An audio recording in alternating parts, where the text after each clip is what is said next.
네, 하나님 말씀 보겠습니다. 말씀은 사사기서 6장 33절에서 7장 25절입니다.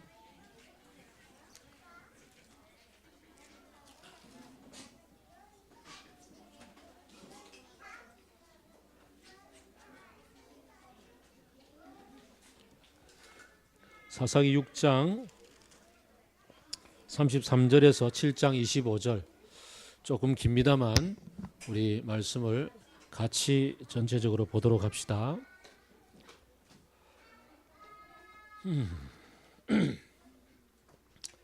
그때에 미디안 사람과 아말렉 사람과 사막 부족이 모두 함께 모여 요단강을 건너와서 이스라엘 평지에 진을 쳤다.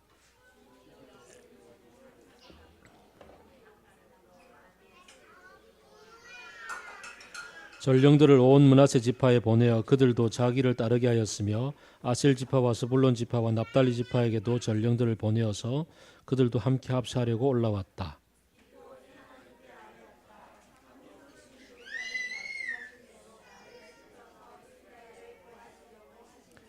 그러시다면 내가 양털 한 뭉치를 다장마당에 놓아두겠습니다.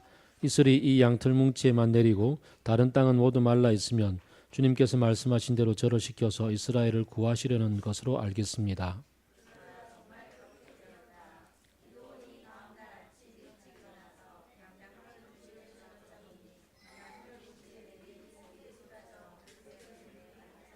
기드온이 또 하나님께 여쭈었다. 주님, 저에게 노하지 마십시오. 제가 한 번만 더 말씀드리고자 합니다.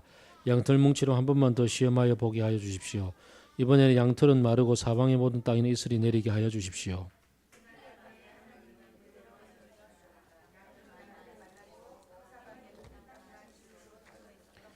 여룻바알이라고도 하는 기드온과 그가 거느리는 모든 군대가 일찍 일어나 하롯이라는 샘 곁에 진을 쳤는데 미디안의 진은 거기에서 북쪽 골짜기에 있는 모래 언덕에 있었다.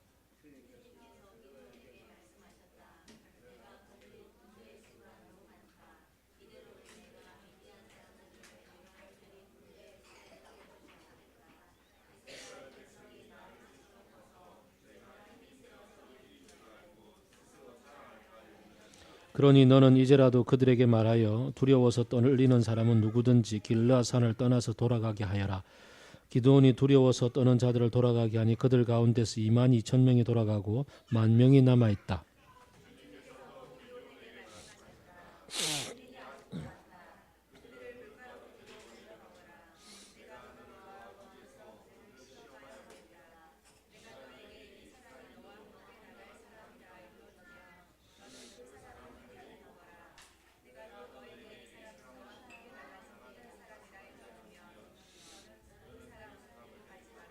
기드온이 군대를 물가로 데리고 내려가니 주님께서 기드온에게 이렇게 일러주었다.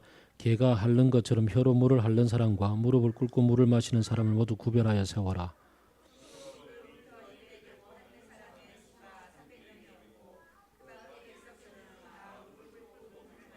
주님께서 기드온에게 이르셨다. 물을 핥아 먹는 300명으로 너희를 구원하겠다.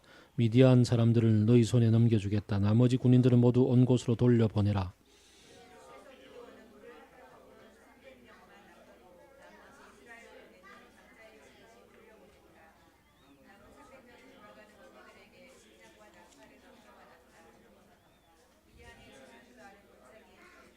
그날 밤 주님께서 기드온에게 말씀하셨다. 너는 일어나서 적진으로 내려가거라. 내가 그들을 너의 손에 넘겨주겠다.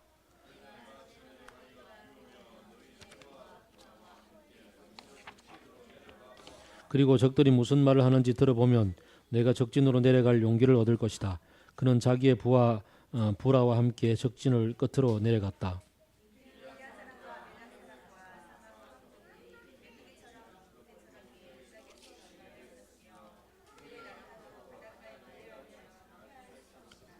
기드온이 그곳에 이르렀을 때 마침 한 병사가 자기의 꿈 이야기를 친구에게 하고 있었다. 내가 꿈을 꾸었는데 보리빵 한 덩어리가 미디안 진으로 굴러들어와 장막에 이르러 그 장막을 쳐서 뒤엎으니 그가 그 장막이 쓰러지고 말았다네 하고 말하니까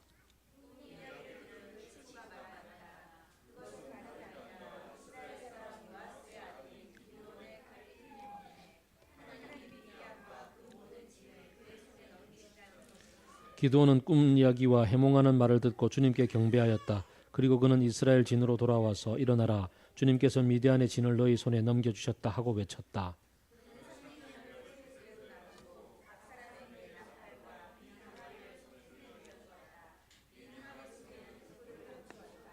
그리고 이렇게 지시하였다. 너희는 나를 보고 있다가 내가 하는 대로 하여라. 내가 적진의 끝으로 가서 하는 대로 따라 하여라.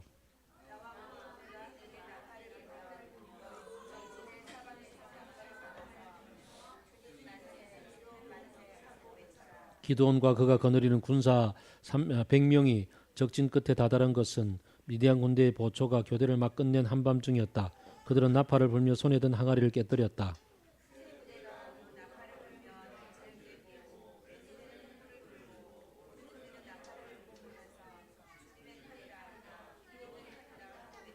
그리고 그들이 저마다 제자리에 서서 적진을 포위하니 적군은 모두 아우성치며 달아났다.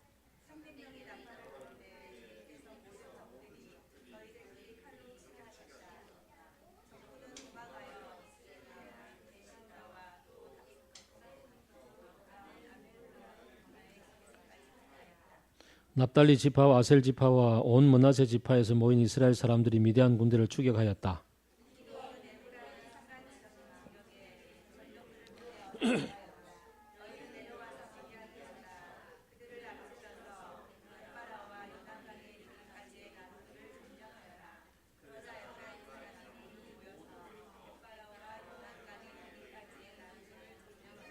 같이 읽읍시다.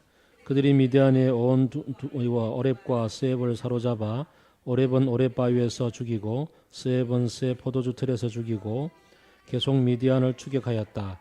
그들이 오렙과 스앱의 머리를 요단강 동쪽 지역에 있는 기드온에서 가져왔다. 아멘. 꽤나 긴 본문을 읽었습니다. 지도를 가지고 또 공부를 좀 하겠습니다. 좀 확대해 줄래요? 그거 확대가 될 거예요. 조금 더 확대가 되나요? 이스라엘이 가나안 땅에 들어왔을 때 이스라엘의 12지파는 띄엄띄엄 나누어져서 살고 있었다고 얘기를 했습니다. 띄엄띄엄 나누어 살 수밖에 없었던 것은 그 지역 원주민들이 살고 있었을 뿐만 아니라 지리적인 조건도 한몫했었습니다. 일단 원주민들 중에서 물론 그들이 왔을 때도 있었고 그들이 정착한 뒤에도 더 많은 세력을 얻었습니다만 제법 많이 확대했네. 조금만 더 줄여줄래요? 예, 그리고 좀 위로 올려주세요, 지도를. 예, 됐습니다. 좀 위로 올려줄래요, 지도를? 예, 됐습니다. 자, 이스라엘의 지리적인 조건을 가만 보면 여기가 산맥입니다. 그리고 쭉 산맥이 내려갑니다. 중앙의 산지죠. 여기가 겟네사렛 호수, 갈릴리 호수고 요단강이 쭉 흘러서 사해까지 내려갑니다. 여기는 해안 평야겠죠. 그리고 약간의 구렁이 있고요. 여기 높은 산 꼭대기입니다. 그리고 여기서부터 요단강까지 급경사로 쭉 내려갑니다. 아마 여기 짙은 색깔이 보일 거예요. 굉장히 급경사죠. 여기서 여기까지가 한 직경 20km 정도밖에 안 되는데 해발 800에서 사해가 해야 400입니다. 1200고지입니다. 엄청난 경사죠. 그리고 요단강 동쪽에도 경사면이 올라가고 이게 고원지대로 펼쳐집니다. 얼룩덜룩하게 보이는 것처럼 여기에 이렇게 비가 산꼭대기 중심으로 오고 지중해 편으로 많이 오고 요단강가에 별로 오지 않는데요. 산꼭대기에 비가 내리면 이 비가 급경사 지역으로 급히 내려가겠죠. 그죠? 급히 내려가면은 골짜기를 깊게 팝니다. 그리고는 건기가 또 시작되면 물은 없지요. 그래서 이걸 와디라 그러잖아요. 이런 골짜기들이 이렇게 파져 있고 이쪽으로도 좀 많이 파져 있습니다. 이 지역에 블레셋 사람들이라고 해서 여기 보이죠? 지도가 여기가 그리스 지역, 여기 로마 지역, 여기 구브로섬 여기 있고 여기서부터 해안 배를 타고 건너와서 이 지역 그리고 아프리카 북부 지역을 정착했던 철기를 가지고 왔던 해양 민족들이 자리를 잡고 살았습니다. 그리고 가나안 원주민들이 살고 있죠. 여기가 깊은 골짜기이면서 이스라엘 평야가 펼쳐지고 갈릴리 고원지대가 펼쳐집니다. 주변에 민족들이 살고 있고 띄엄띄엄 흩어져 사는 것뿐만 아니라 이 골짜기 그리고 위 언덕 그 다음에 여기 언덕 그 다음에 평야 깊은 골짜기 이쪽에 깊은 골짜기 그리고 너머 이렇게 해서 그 지역들이 흩어져 있습니다. 여러분들이 이 지도를 보면 보이나요 혹시? 이게 이제 골짜기가 펼쳐지는데요. 이렇게 봐야 되겠죠. 이렇게 보면 갈릴리, 요단강 염해까지 쭉 펼쳐지죠. 그리고 여기가 이제 해안 평야지대고 여기부터 굉장히 높은 이제 언덕이죠. 또 여기도 높은 고원이죠. 그러면 여기 이제 깊은 골짜기들이 파져 있어요. 그러면 부족들이 여기 갈릴리 지역이고 에브라임 산지 여기 사는 사람들도 중간중간에 살면 골짜기로 흩어져 있을 거 아니에요. 그래서 지리적으로 사람들이 띄엄띄엄 살고 있는 사람들끼리 흩어져서 서로 연결되는데 골짜기가 있어서 힘들겠죠. 특별히 요단강 동쪽에 머나세 반지파와 단지파든가요? 르우벤과 단지파가 살고 있고 이쪽에 있는 사람들하고 협곡 때문에 단절될 수밖에 없겠죠. 거기다가 이쪽에서 이제 에돔, 모압, 암몬이 쳐 올라와서 이쪽에 있는 사람들 압박을 하니까 이쪽에서 도와주지를 못하니까 거의 나중에 이쪽은 전멸되지 않았을까. 그리고 반지파가 살고 있던 사람들은 여기서 쫓겨서 이 위로 올라가고 말죠. 그래서 쫓겨서 이까지 올라가게 되는. 그리고 이스라엘 골짜기가 여기 평야가 펼쳐집니다. 이 평야 북쪽과 남쪽이 또 많이 갈라지겠죠. 그러면 이제 주로 이집트 사람들이 전쟁하러 올라가고 이쪽으로 가다가 여기를 골짜기로 올라가죠. 여기 빨간 선이 보일 거예요. 여기가 무깃도 아마겟돈이라 그랬죠. 무깃도를 지나서 이렇게 북쪽으로 올라갑니다. 이렇게 올라가는 지역. 그 다음에 또 이쪽에 이제 아라비아 광야가 펼쳐지는데 이 아라비아 광야에서의 그 미디안족들 다시 말하면 목축업하고 있던 사람들이 때만 되면 이쪽으로 건너와서 여기서 올라오면 이 산을 넘어오긴 힘들 테니까 어디로 가겠습니까? 주로 산을 넘어서 바로 오기는 힘드니까 내려온 사람들은 이쪽 골짜기, 이스라엘 골짜기로 주로 침입하겠죠. 그래서 이렇게 건너와서 이렇게 올라오기도 하고 이쪽이 좀 여기보다는 여기가 완만하니까. 그래서 지금 미디안족, 기드온의 지금 배경이 되고 있는 미디안 민족들은 이쪽에는 목축 민족들인데 이제 목축을 하다가 건기가 되어서 먹을 게 없으면 이쪽에 농사 짓는 사람들, 이스라엘 골짜기 농사 잘 짓겠죠, 그죠? 농사 짓는 걸 이제 얻으러 오는 거죠. 그러면 이제 엄청난 군사들 메뚜기처럼 와서 이쪽으로 와서 여기를 아주 쑥대밭을 만들고 가는 거예요. 그러면 이제 이스라엘에 지금 등장하고 있는 민족 여기 지파들은 여기 있는 지파들, 여기 있는 지파들, 여기 있는 지파들 이렇게 구성이 되는 거죠. 지금 이스라엘 전체가 전쟁하는 경우는 거의 없고 지금 띄엄띄엄 사사기에서는 군데군데 국지전이라는 말씀을 드렸었습니다. 자, 이런 상황 여기를 조금 더 확대를 좀 해놓으시기 바랍니다. 여기를 좀 확대해 주세요.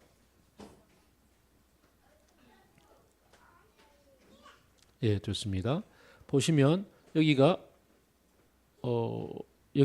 스불론, 그 다음에 므낫세, 이사갈, 그죠?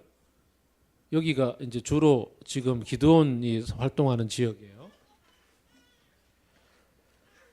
자, 이런 설명 가운데 오늘 이제 드디어 그 전에 몇 주 전에 우리가 기드온이 맨 처음에 하나님의 부름을 받았을 때 왜 어떻게 나 같은 사람을 부릅니까? 이런 얘기 했었죠. 기드온은 아비에셀족이라고 해서 므낫세 지파, 므낫세가 여기 있죠. 므낫세 지파 이 부족들 가운데서 아주 작은 한 어떻게 보면 집안이었습니다. 한 시족이었겠죠.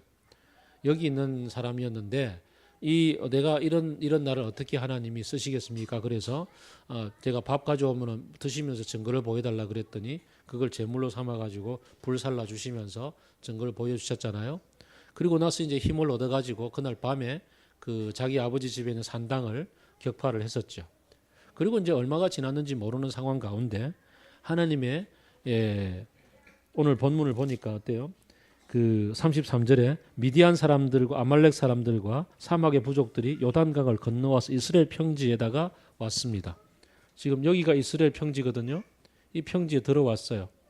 이 평지에 들어왔는데 여기에 지금 아마 벳산 있고 여기 다볼산 여기 있네. 여기 이 넓은 평야지대에서도 약간의 산들이 하나씩 있는데 이 다볼산이 주변에서 제법 높아요. 그래서 여기에다가 자기들이 진을 쳤어요. 여기다가 여기 고지를 점령을 하고서 주변을 내려다 보면서 진을 치고 있었습니다. 이럴 때 하나님의 영이 기드온에게 임하였다. 그래서 군사들을 불러 모았다 그랬죠. 하나님의 영이 사사기의 가장 기본적인 특징은 하나님의 영이 임하여서 사람들을 모으니까 모여들었거든요. 이건 나중에 사울에게까지 해당이 되어지거든요. 암몬족이 쳐들어왔을 때 사울이 하나님의 영이 임해가지고 사울은 어떻게 했냐면은 자기가 밥 깔고 있던 소 2마리를 한 단번에 잡아가지고 그것을 각을 떠가지고 이렇게 사람들에게 보내거든요. 그래서 이제 군사들을 불러 모았는데 기도는 어떻게 불러 모았을지 잘 모르겠어요. 하나님의 영이 그에게 임해서 어떠한 징조를 보였기에 사람들이 겁먹고 몰려들었는지는 모르겠는데 어쨌든 간 뭔가가 성표가 있었던 것 같아요. 그렇지 않겠습니까? 그냥 평소에 자기나 나나 똑같은 사람인데 그러던 사람 중에 누군가가 쫙 전쟁하러 갑시다 이러고 이제 모으면은 누가 오겠습니까? 그러니까 뭔가 카리스마 같은 게 있어야 되지 않겠습니까? 카리스마가 없으면 우리 두수 형제처럼 잘생기기라도 하든지 아마 그렇게 돼야 사람들이 올 것 같은데 그래서 주변에 있는 스불론, 므낫세, 이사갈 뭐 다 불렀습니다. 여기가 아셀이 이 동네에 있는데 아셀까지 불러서 다 모였습니다. 적은 다볼산에 진치고 있고 사람들은 이 평지에 모였습니다. 이 평지에 우르르 다 모여들었습니다. 하나님의 영이 강권해서 군사들을 모았습니다. 이제 전쟁해야 되겠죠.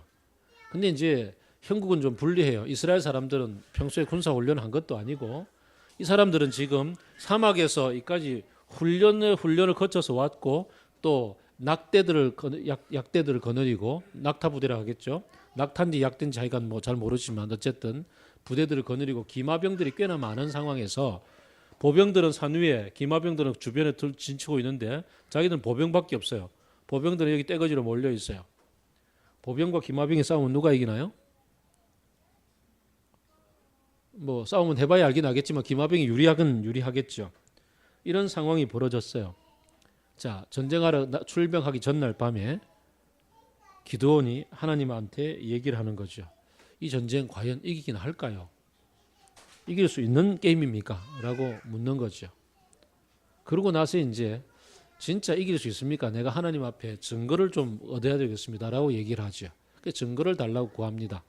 제게 지금 양털이 있는데 내일 아침에 양털은 이슬에 젖어 있고 주변은 좀 마르게 해주십시오. 라고 얘기해요.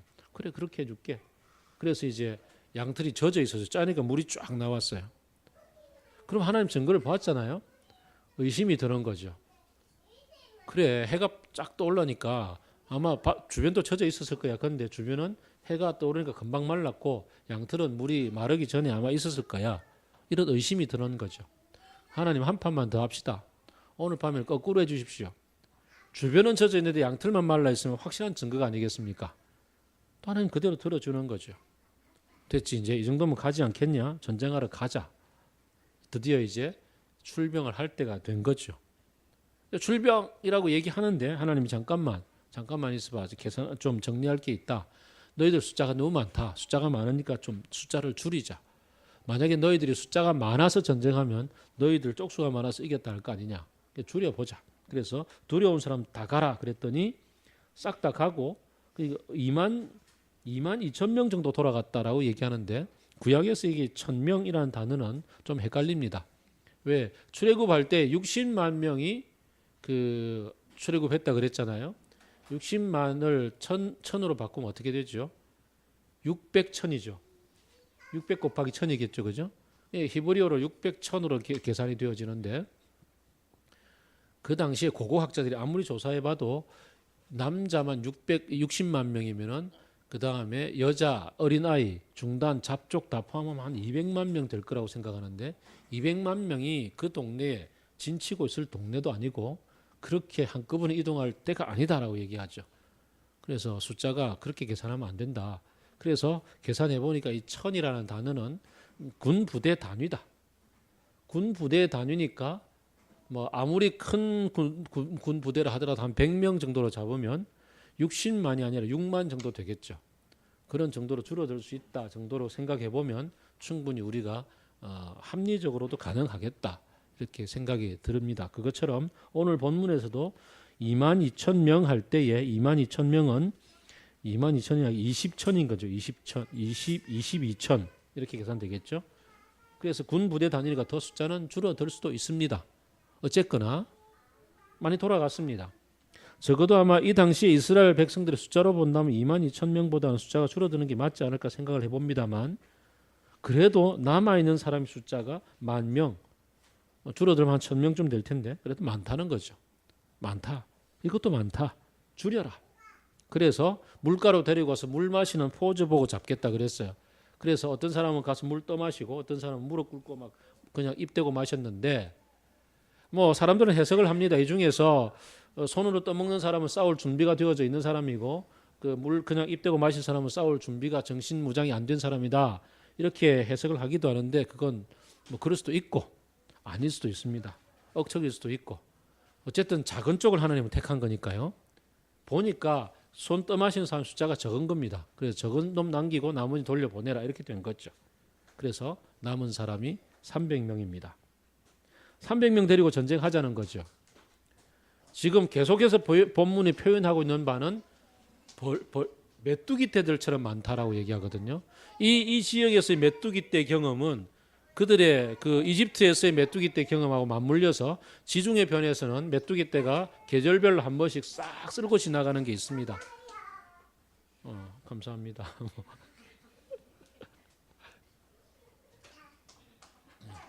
너는 아빠가 찬양 인도할 때도 나오더니 내가 할 때도 나와. 그 메뚜기 떼들이 얼마나 심각하게 싹 쓸어가는지를 잘 알기 때문에 메뚜기 떼 그러면 이미 알죠. 그만큼 엄청난 인구 앞에서 300명으로 싸워서 이길 수 있을까요? 지금 아까 돌아간 숫자 다 합쳐가지고도 보병대 기마병 이러면 잽이 안 될 것 같아서 마음속에 정신이 없다라고 생각을 하는 마당에 그러는 마당에 지금 300명 기마병 앞에서 300명의 보병 들고서 싸우겠다고 얘기를 합니다. 게다가 앞으로 보면 알겠지만 이들이 들고 있는 무기라는 것은 횃불, 빈 항아리, 나팔이 전부 다인 것 같습니다. 칼 들었다는 얘기가 본문 속에 없습니다. 물론 뭐 낫이나 칼 뭐 이런 거 뭐 들고 왔겠지만 곡괭이 뭐 이런 거 들고 왔겠지만 특별히 준비된 무기는 없어 보입니다. 쪽수로라도 이겨야 되는데 300명 남겨놓고 이기겠다니 걱정이 태산인 거죠. 양털 시험을 통과했습니다. 그래서 하나님이 싸우겠다 하신 건 틀림이 없는 것 같으니까 싸워야겠는데 이번에는 감히 물어보지는 못하겠는데 이 기도원의 마음속에 불안하기는 마찬가지인 거죠. 과연 이길 수 있을까? 그래서 이번에는 하나님이 직접 먼저 선수를 칩니다. 너 불안하지? 불안하면 말이야 먼저 가서 한번 정탐해봐. 정탐해보면 거기서 증거를 얻을 수 있을 거야. 정탐도 네 혼자 가면 불안하잖아. 그러니까 너 부하를 데리고 가. 부하라고 해서 부라. 이 발음이 좀 비슷하죠. 같이 내려갔는데 가보니까 적병들이 그 경계를 쓰고 있다가 저거들끼리 얘기를 나누는 거죠. 꿈에 말이야 보리떡 하나가 굴러오더니 이건 눈덩이도 아니고 오면서 점점 커지더니 우리 장막을 완전히 쑥대밭을 만든 거야. 누가 봐도 척 아는 거죠. 꿈은 많은 경우들은 이제 고대의 신탁의 한 일종으로 알려지잖아요. 근데 신탁 중에서 특별히 이 뭐 해석을 해주는 사람이 있는데 이건 척 보면 아는 거예요. 보리니까 이건 농경 민족이겠죠. 그다음에 저거들은 장막을 주로 치고 다니는 목축을 했었으니까 그러니까 척 봐도 이 농경 민족이 쳐들어와 가지고 이 지금 우리들 쑥대밭을 만들 걸 아는 거죠. 그래서 옆에 듣고 있던 사람이 야 이거 기도원 부대가 와서 우리 이길라는가 보다. 그 얘기를 듣고 이제 힘이 나는 거죠. 그래서 올라와서 곧바로 전쟁하자라고 데리고 갑니다. 가는데 무기 별로 없지요. 그리고는 이제 전략을 세우는 거죠. 어떻게 할까? 이런 부분에서는 상당히 지혜로운 것 같아요. 세 대로 나누어서 적진을 띄엄띄엄 흩어가지고 그리고서는 서로 신호를 주고받는 거죠. 야간 기습 공격입니다. 횃불 들고서 횃불은 감추고 하고 있다가 들고서 꺼내면서 항아리 깨뜨리고 그 다음에 그 소리를 지르는 거죠. 옛날에는 이제 야간 전투를 할 때는 횃불 든 친구들은 전쟁하기가 힘드니까 이건 불 비춰주고 있고 나머지들은 창 들고 이제 쳐들어가는 거거든요. 이건 이제 횃불 든 사람들은 숫자가 이렇게 소수일 거 아니에요. 근데 지금 적들이 딱 보니까 사방에 300명의 횃불을 들고 있는 거야. 그럼 쳐들어온 군사는 몇 명일까요? 계산이 안 되는 거지. 뭐. 그러니까 꿈 얘기도 들었지. 뭐 벌써 이런 얘기는 사기 저하로 쫙 퍼지잖아요. 쫙 퍼져 있는 상태에서 지금 횃불 든 군사, 그 다음에 깨뜨리는 소리, 와장창 이런 소리가 뭐, 그 다음 함성 소리 이러니까 정신을 잃어버리는 거죠. 그리고는 칼 들고 나갔는데 누가 누군지 모르고 자기들끼리 자중진언하다가 전쟁 끝나는 거죠. 자, 그 다음에 이제 도망갈 때는 이쪽으로 도망가야 될 거 아니에요. 이쪽으로 도망가면 요단강을 건너서 도망가야 되는데 건너갈 틈 없잖아요, 지금. 그러니까 지금 도망가면 밑으로 도망갈 거 아니에요. 밑으로 도망가니까 300명이 여기서 쫓아가는 것은 한계가 있겠죠. 그래서 곧바로 그 전령들을 보내어 가지고 남아있던 지금 돌아간 사람들 있잖아요. 돌아간 사람들은 예비군으로 준비가 되어져 있는 거죠. 빨리 와라 그런 거죠. 그래서 빨리 와서 이쪽을 공격하라. 이쪽으로 쳐들어와라. 특히 여기 므낫세 밑에 에브라임이 있거든요. 에브라임 부족들을 향해서는 너희들 얼른 내려와 가지고 이쪽에 나루터들을 취하라. 지금 이쪽으로 쫓겨가다 보면 여기가 이제 건너갈 나루터가 유일하게 여기밖에 없는데 이쪽을 장악을 하고 있으면 다 점령할 거다. 그래서 여기서 전령 받은 사람들이 내려와서 나루터를 취하고 오른 사람들 잡아서 그 대장 오렙과 스앱이라고 그러죠. 오렙은 그 아마 이름이 그 큰 까마귀 이런 뜻인 것 같고, 그 다음에 오앱 말고 그 다음에 스앱은 아마 그 늑대 이런 뜻인 것 같은데, 어쨌든 그런 아주 용맹무상한 장군들을 다 죽였습니다. 전쟁은 승리한 거죠. 승리한 다음에 어떤 일이 벌어지는지는 다음 주에 보겠고요. 전쟁은 이렇게 하나님 이기게 하셨습니다. 이렇게 전쟁이 다 끝났는데요. 여전히 마음속에 남아있는 게 있습니다. 처음에 기드온을 불렀을 때 하나님께서 증거를 보여주시고 내가 너와 함께 하겠고 전쟁 이기겠다라고 얘기했잖아요. 그래서 그가 그 명령을 받고서 아버지 집에 가서 그 바알 신상들을 다 깨뜨리는 일까지 벌였고, 그리고 나서 그 상황들 백성들 어떻게 하나님이 아버지를 사용해서 마무리 시켜주는지도 경험도 있었습니다. 그랬던 그가 이제 전쟁을 함에 있어서 군사들을 불러 모았는데, 불러 모으라고 성령이 임하니까, 우리로 지금 성령일 텐데 하나님의 영이, 그래서 불러 모았는데 모으는 데까지 순종했단 말이에요. 순종하고 나서 마음속에 뭔가가 찾아드는 거잖아요. 이길 수 있을까 과연? 그리고 나서 전쟁하러 가자 해서 하나님 앞에 시험까지 다 했는데, 시험을 해서 하나님 들어주셨잖아요. 이 시험이 어떤 시험일까요? 정말 하나님하고 대화를 나누는 가운데 정상적으로 대화를 나누는 건 아니었을 거라고요. 적어도 뭔가 마음속에 깊은 불안함, 믿지 못하는 불신을 드러내는 거죠. 불신을 드러낸 이 표현 앞에 하나님은 증거까지 보여주었습니다. 하나님이 이 기드온이 하자는 대로 다 해주었잖아요. 기드온이 이러자 그러면 예 그러고 하나님 들어주고 말이지. 그리고 나서 300명 남겼을 때 또 불안해지죠. 이 기드온의 마음속에 있는 이 끊임없는 이 불안함은 원인이 뭘까? 가만 생각해 보면 그 기드온이 살아왔던 인생 가운데 그 불안함의 내용들이 있지 않을까 생각을 해봅니다. 기드온이 지금 나이가 뭐 그렇게 많지는 않을 것 같고요. 상당히 젊은 사람일 것 같지 않습니까? 기드온이 이 젊은 기드온을 불렀을 때 이 기드온이 그동안 살아왔던 어떻게 보면 그의 젊은 청년기 혹은 청소년기, 어땠을까? 미디안이 때만 되면 지금 여기서 씨를 뿌리고 농사를 짓고 나면 농사철 이제 추수하려고 하면 쳐들어와서 싸그리 쓸어가고 또 추수하려고 치면 싸그리 쓸어가고 그랬단 말이죠. 그래서 이스라엘 사람들은 자기가 경험했던 이스라엘은 이 평야를 둘러싸고 있는 이 사망의 산지일 텐데 이 산지의 사람들은 산지 곳곳에 굴들을 파고서 거기에다가 식량을 숨겨두기에 정신이 없었다고. 자기도 수수하기 위해서 먹을 양식을 만들기 위해서 한 움큼 되는 밀을 밀 타작기가 아니라 포도주 틀에서 타작해서 먹을 만큼 그렇게 먹고 사는 하루하루 양식거리를 먹고 사는 인생이었다고.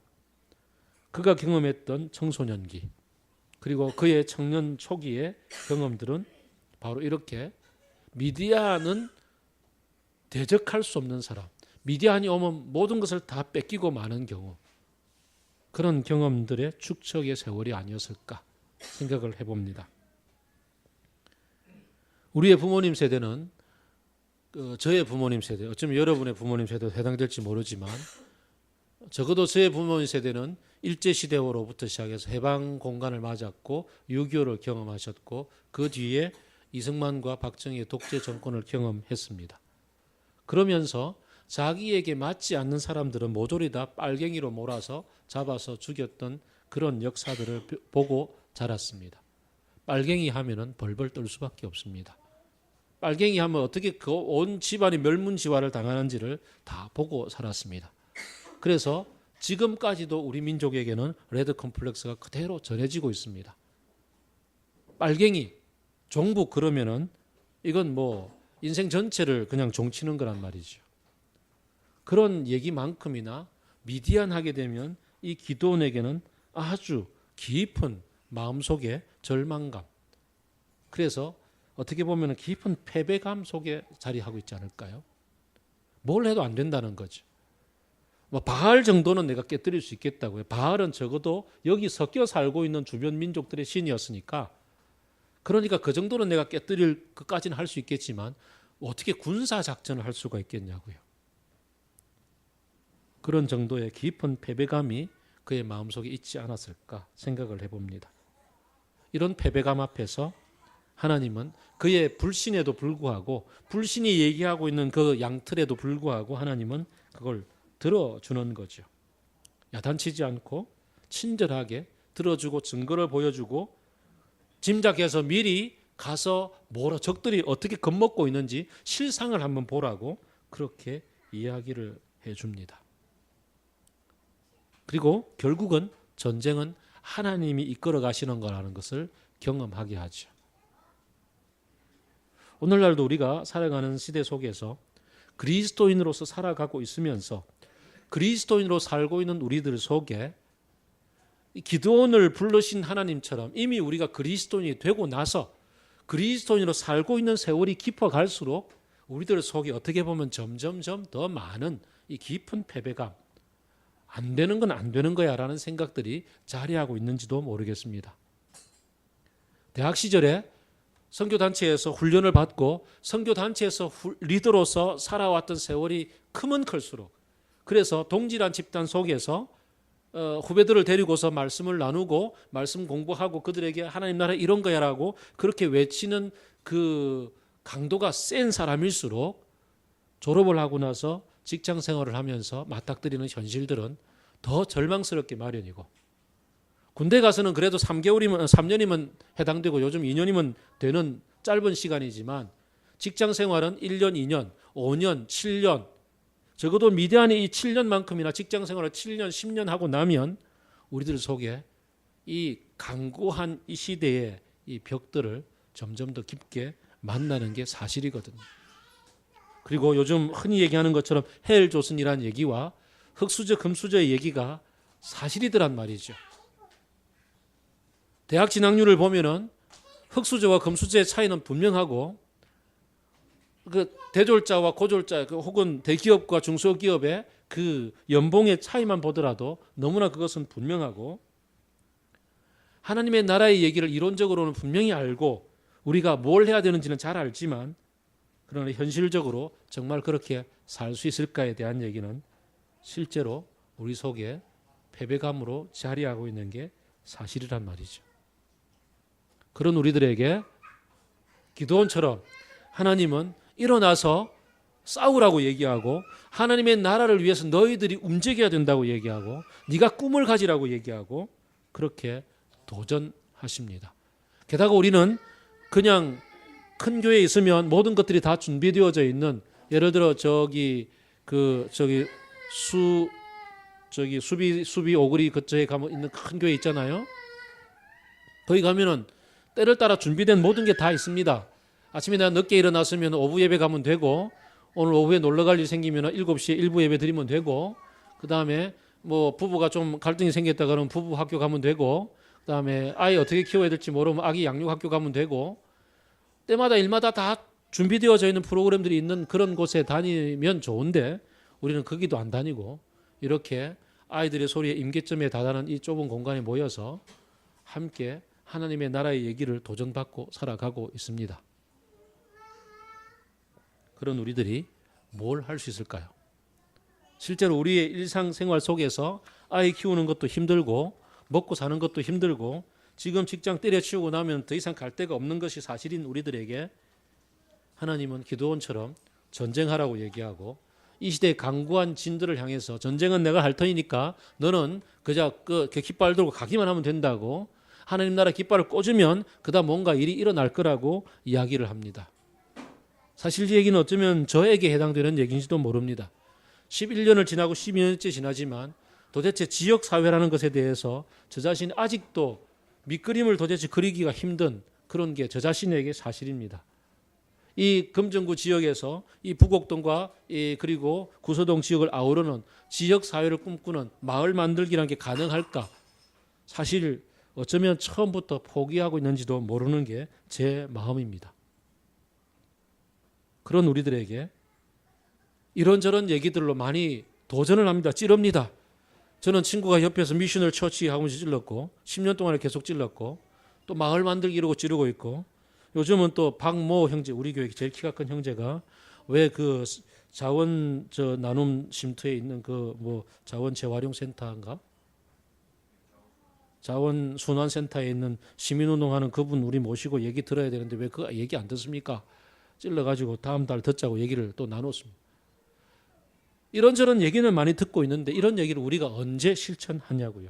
언제 용기를 내어서 어떻게 이루어 볼 수 있겠느냐고요. 이게 기드온이 맞닥뜨리고 있는 현실이나 우리가 하나님의 나라 얘기하면서 맞닥뜨리는 현실과 별반 다를 게 없는 것 같습니다.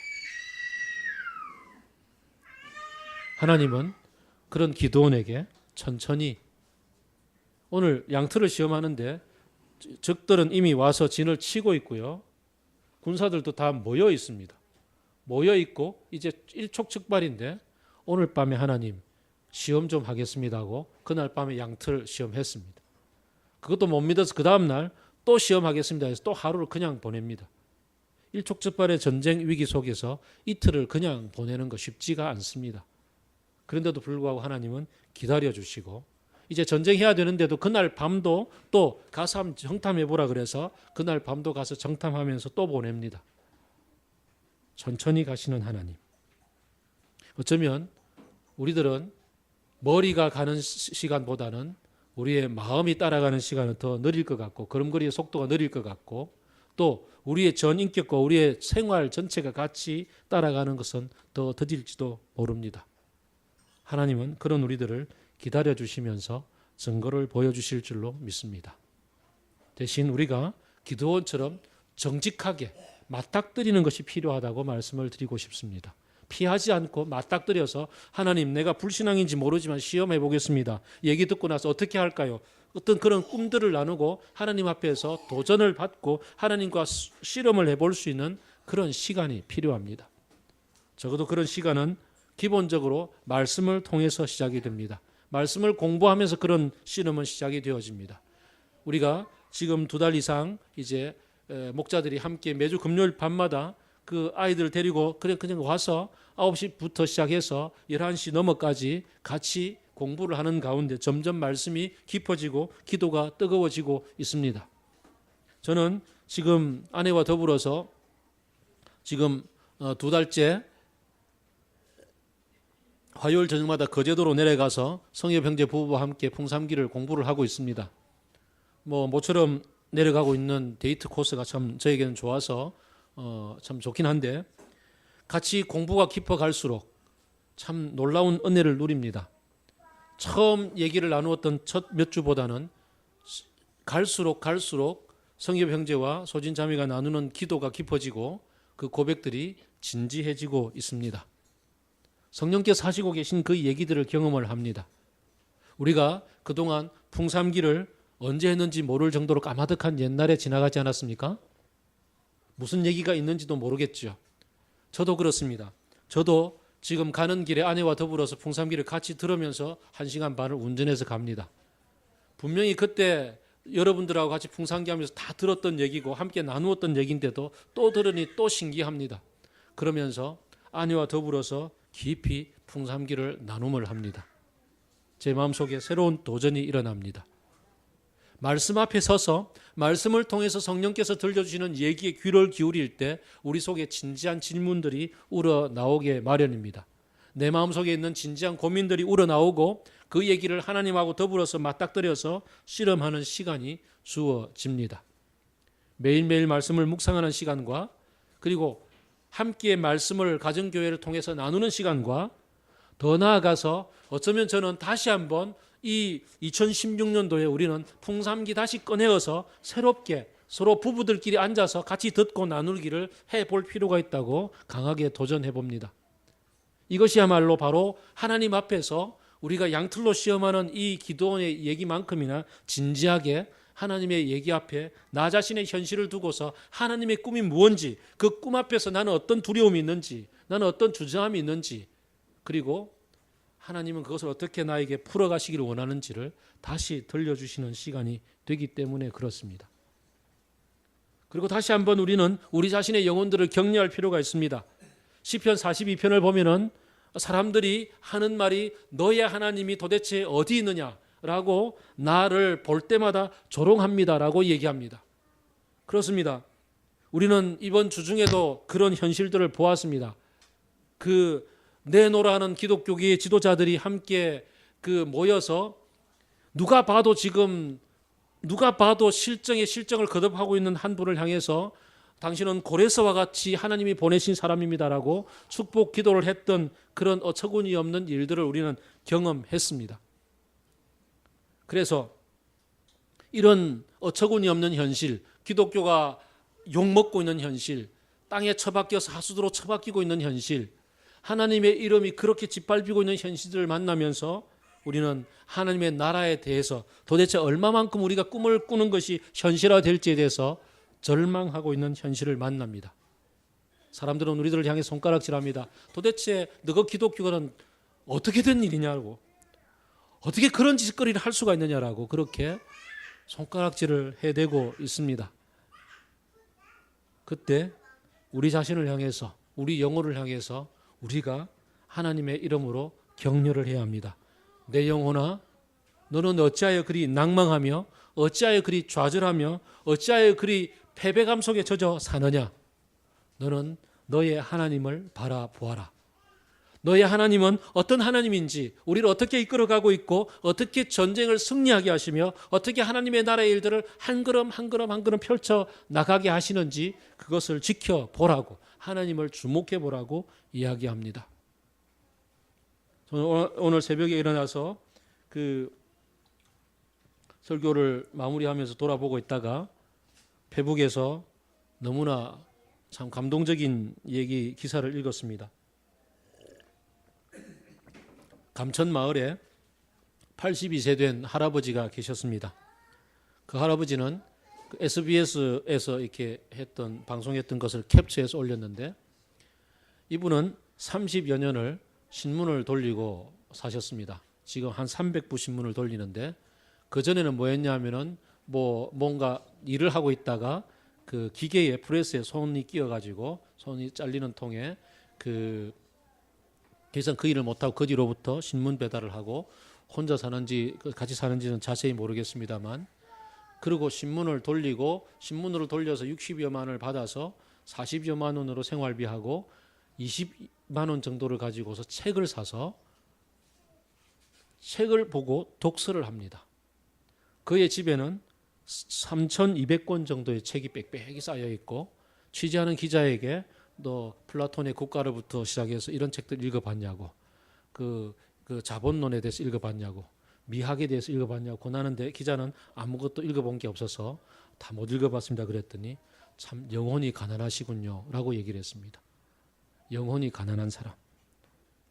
저는 그 할아버지가 이 시대에 어떻게 보면은 뭐 흑수저는 아닐지 몰라도 어떻게 보면 루즈의 삶이라고 얘기할 수밖에 없을 만큼이나 가난한 삶을 살고 있는 사회적 기준으로 본다면 그런 분이지만 그는 당당하게 신문을 돌리면서 일을 하고 있고 그 일을 통해서 번 돈을 가지고서 자신의 영혼의 부요함을 위해서 투자를 하고 있고 책을 진짜 읽고 있고 그 책을 나누고 있고 이웃 사람들과 더불어서 그의 얼굴에 넘치는 평화와 그의 마을을 감천 문화 마을이잖아요. 그 마을을 바라보면서 그의 어떤 꿈들을 얘기하고 있는 그 얘기를 들으면서 야, 이럴 수 있구나. 이렇게 살 수 있구나라는 것에 엄청난 충격을 받았습니다. 그렇습니다. 하나님은 우리들에게 이런 꿈을 현실로 만들어 주십니다. 우리가 지금 주변에서 듣고 눈만 뜨면 듣고 있는 그러한 이야기들은 이 사람들이 메뚜기 떼들처럼 쳐들어와서 때만 되면 다 썰어가고 때만 되면 썰어가는 그래서 우리는 동굴 속으로 숨어들 수밖에 없는 그게 우리 현실이야라고 그렇게 현실론을 굳히고 그것을 받아들일 수밖에 없도록 만드는 게 어쩌면 주변에서 듣고 있는 얘기인지도 모릅니다. 거기에 대해서 하나님은 우리들에게 말씀을 통해서 새로운 꿈을 주시고 그 꿈을 현실화시키는 게 뭔지 새로운 대안적인 삶을 같이 얘기 나누도록 우리 공동체로 불러주셨다는 것을 기억해 봅시다. 이렇게 우리가 이제 새봄이 되면 함께 파릇파릇 새싹이 돋아오는 것을 봅니다. 물이 오르는 버들들도 바라보게 될 거고 얼마 있으면 이제 벚꽃들도 화창하게 피어날 때가 됩니다. 우리들도 좀 기지개를 켜고 우리들의 꿈들을 함께 서로 나누어 봅시다. 하나님의 말씀을 통해서 이런 얘기를 주셨다. 어떻게 실천해 볼까? 실천에 대한 도전들을 함께 나누어 봅시다. 그리고 더 마음속에 있는 두려움마저도 솔직히 서로 내어놓고서 주님 앞에서 어떻게 보면 도전도 해봅시다. 주님을 이렇게 찔러서 주님 증거를 보여달라고 얘기를 해보자고요.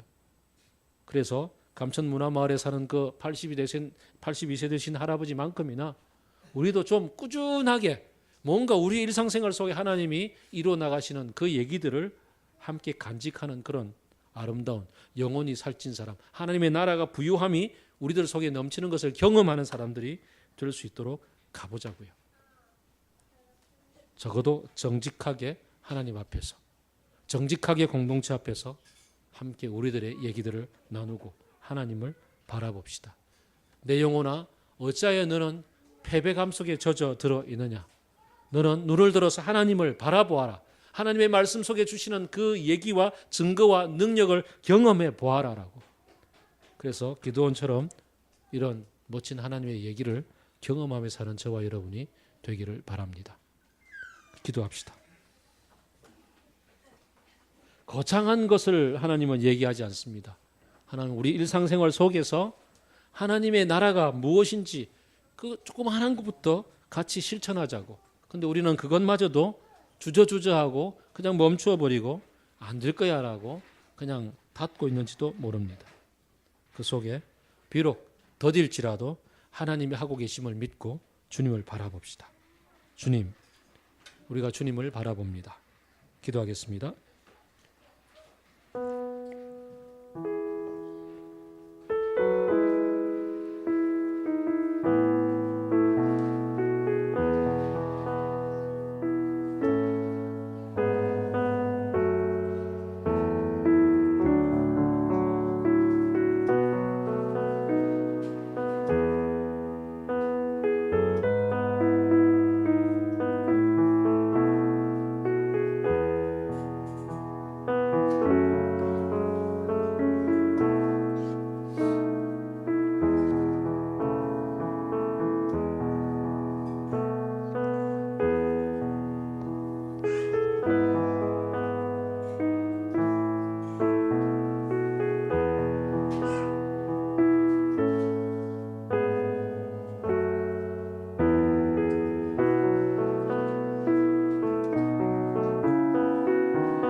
예수님 이름으로 기도드립니다.